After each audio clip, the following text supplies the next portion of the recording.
Welcome back, everybody. At this point, I think it's important to discuss the last couple of weeks with the Stampeders. Last week at home, they were thoroughly dominated by the Saskatchewan Roughriders. Now, ever since head coach for Saskatchewan, Chris Jones, left Calgary, he definitely seems to have a hatred for the Stamps. I don't think that he left under very good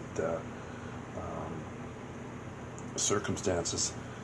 And of course, it started in Grey Cup 100 when he was the head coach at Toronto.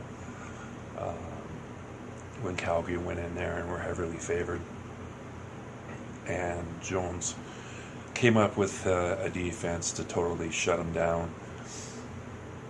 And it's kind of gone that way once he'd established his players in Edmonton. And now that he's established his roster and how he wants the Roughriders to play. What I saw last week was nothing short of dominant. Bo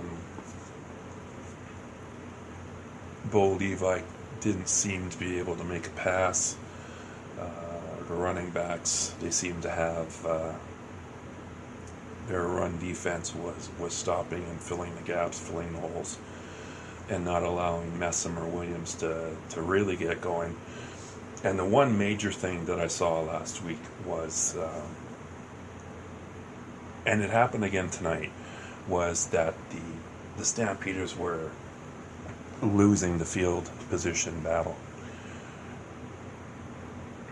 And that, I firmly believe, has got to do with one thing. And when I was listening to the game tonight, it doesn't sound like they're going to get Roy Fence back until the Western Final, which is disappointing because I believe he's the straw that serves the drink for their offense. He gives them momentum. He gives them an emotional lift after he has a great return, and he has also been very good all year at giving the Stampeders instant field position.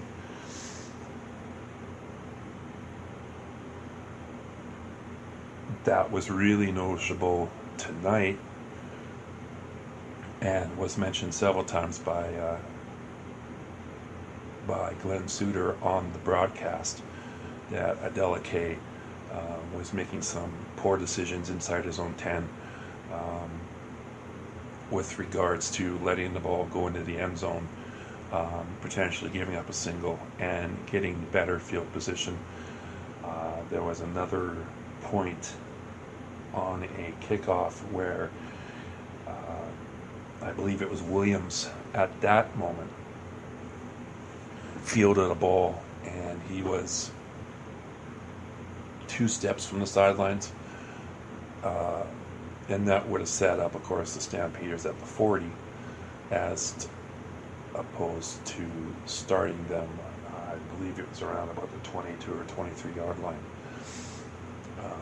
if I remember correctly. There's just been some really weird decisions made the last few weeks.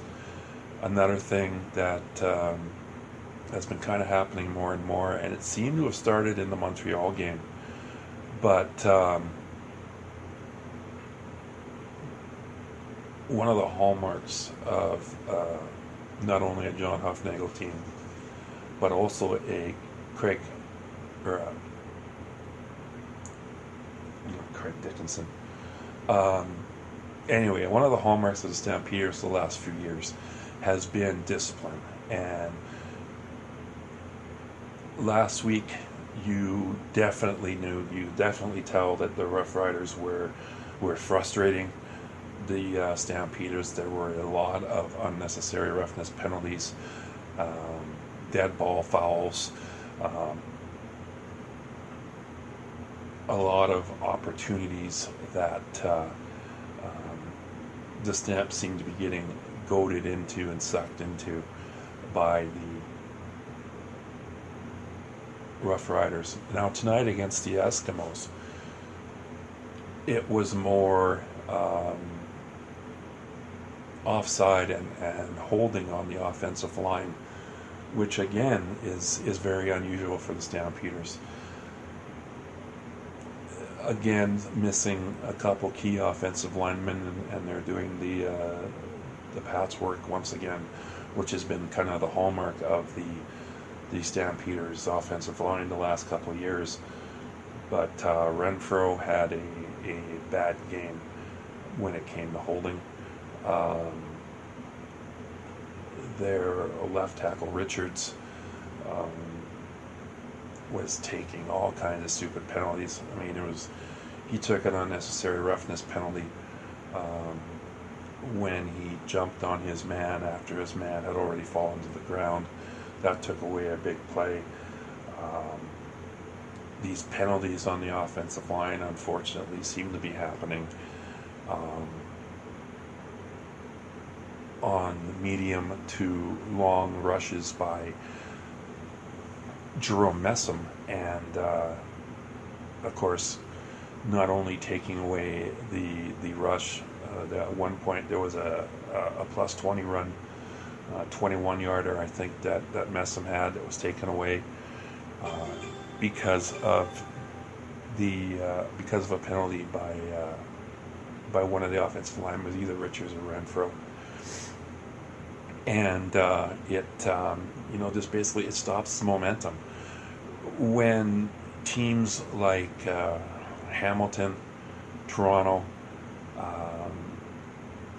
with James Wilder Jr. and Alex Smith, Edmonton now, since they picked up C.J. Gable, as teams are finding their running games, which are important twofold as we get later and later into the season. The weather is going to turn bad at some point, so you need a strong running game, not only to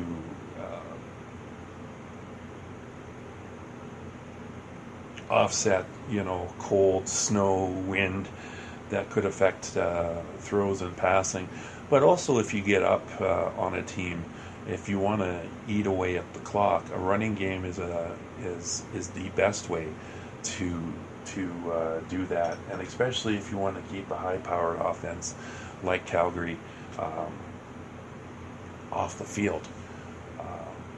You really want to do it with a running game. But when you're taking stupid penalties on first down, when you're taking away first downs after great runs by Messam and the rest of the running backs, the two Williams, it's disconcerting, and it's unfortunate that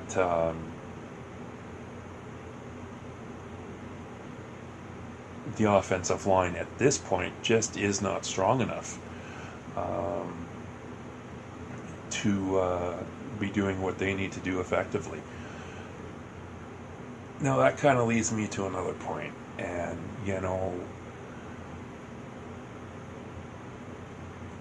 far be it for me to dump on a guy who has an over 800 winning percentage. Far be it for me to dump on a guy who is the leader of this team, and a guy who is,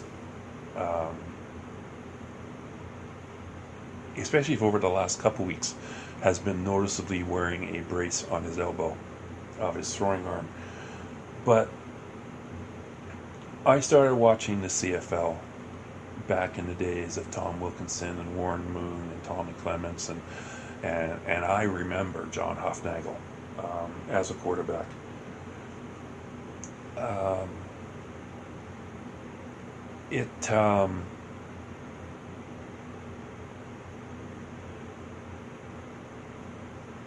The one thing that or the one thing, sorry, that Mitchell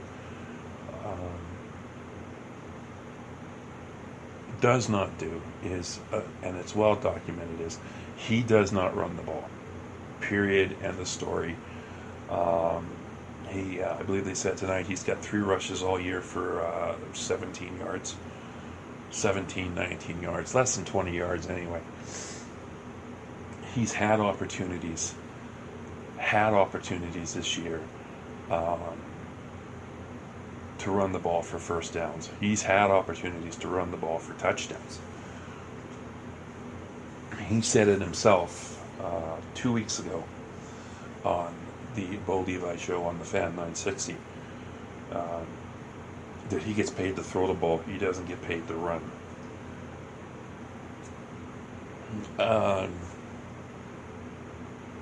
I have to disagree with that. As the quarterback of a team, you get paid to win. You get paid to win however it needs to get done. Again, guy with an over 800 winning percentage.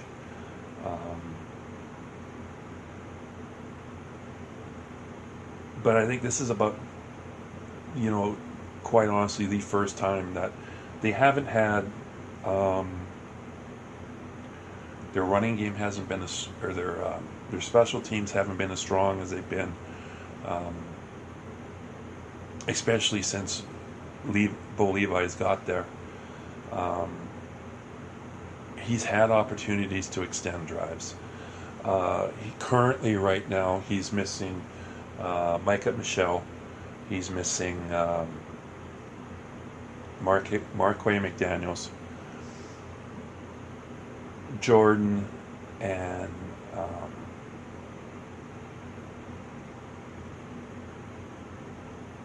I always forget his name. Durant.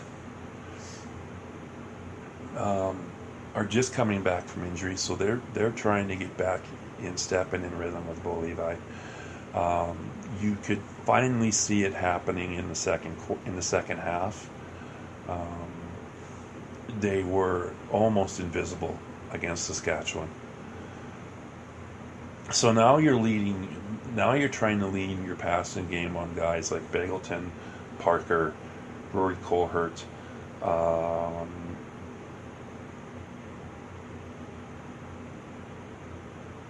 I'm missing somebody else, but you're trying to win with these guys. And I've got to admit, I've been impressed with Begelton. He's made some big catches, especially tonight. I'd like to see a little bit more of him.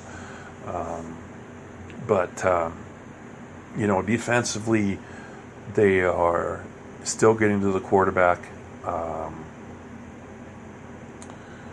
Charleston Hughes with two more sacks tonight to take over the league lead and also to tie for the Stampeders franchise lead with Will Johnson, both having 99. But that's just, hopefully McDaniels can come back next week and get into just get into some game action before the week layoff leading into the Western Final. Hopefully Marquette Michelle, I haven't heard a timeline on when he may be back, but hopefully they can have all the receivers going into the Western Final. Now, with the way things are setting up right now, if the standings stay status quo, depending on what happens, of course, but let's say the season ended tonight. Season's over. Next week doesn't count.